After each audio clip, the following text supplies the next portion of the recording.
Isang magandang araw po sa ating lahat. Last lesson po, pinag-aralan natin kung paano ipakita ang purpose ng pagpunta natin sa isang lugar gamit ang uro kada.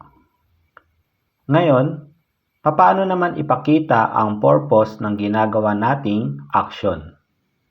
Halimbawa, nag-aaral tayo ng Korean para sa purpose na makapag-travel tayo sa Korea. Anong grammar po ang need natin? Ang grammar po na kailangan natin para ma-express ang purpose ng action natin ay ang verb plus uryogu. Hindi na po natin patatagalin. Ano po ba itong verb plus uryogu?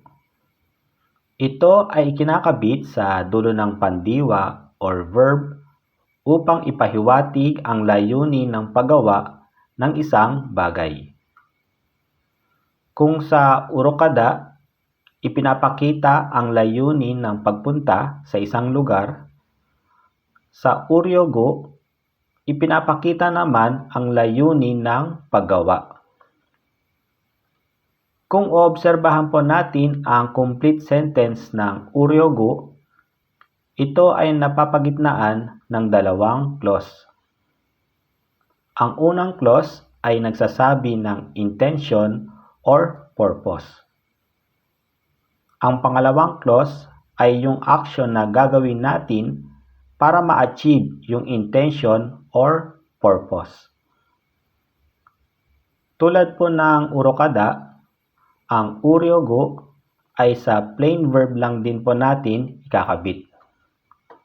Sa second clause lang po tayo pwedeng mag-conjugate ng mga tenses.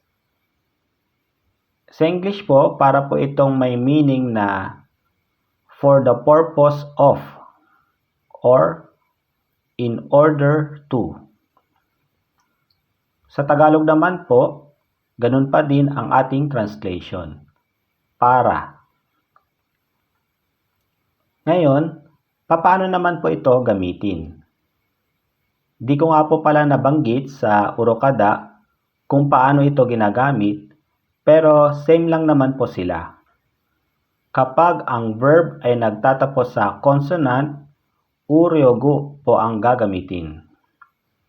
At kapag ang verb ay nagtatapos sa vowel, ryogu lang po ang gagamitin.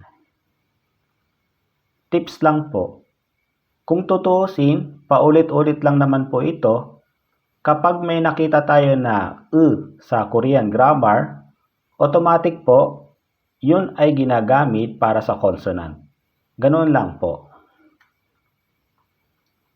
Ngayon, para mas lalo po natin itong maunawaan, tignan po natin ang mga halimbawa. 저는 한국에 여행을 가려고 한국어를 배우고 있어요. Nag-aaral ako ng Korean para makapag-travel sa Korea. 밖에 일찍 나가려고 숙제를 빨리 했어요.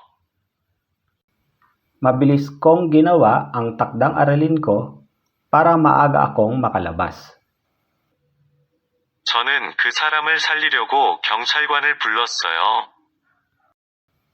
Tumawag ako ng pulis para iligtas ang lalaki. 그 뜻을 이해하려고 책을 2번 읽었어요.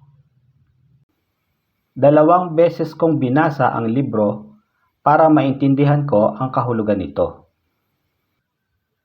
저는 일을 구하려고 그 회사에 이력서를 냈어요. Ipinasa ko ang resume ko doon sa kumpanya para makahanap ng trabaho. Ayun, mabilis lang po. Hanggang dito na lang po. Magkita po ulit tayo sa ating mga susunod pang video. God bless po sa ating lahat.